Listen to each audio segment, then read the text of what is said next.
ஒரு அரண்மனை சுமார் 600 ஆண்டுகளுக்கு முன் கட்டப்பட்டதாகும்.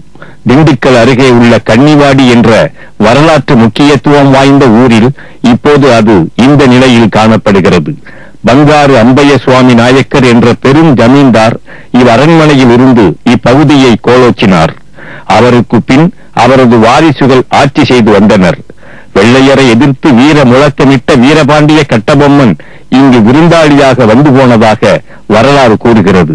கட்டபொம்மனோடு இவ்வரண்மனை ஜமீன் நட்பு கொண்டிருந்த காரணத்தால் பிரிட்டிஷ் சர்க்காரின் பழிவாங்குதலுக்கு ஆளாகி அரண்மனை அழியத் தொடங்கியது. தண்டனைகளுக்கும் தாக்குதல்களுக்கும் பலியாகி பாளையப்பட்டு ஜமீன் வம்சம் பரிதாப நிலையை அடைந்தது. உலகே மாயம், வாழ்வே மாயம், நிலையேது நாம் காணும் சுகமே மாயம். இந்த பாடல் வரிகளைத்தான் இவ்வரண்மனை இப்போது நினைவுபடுத்திக் கொண்டிருக்கிறது.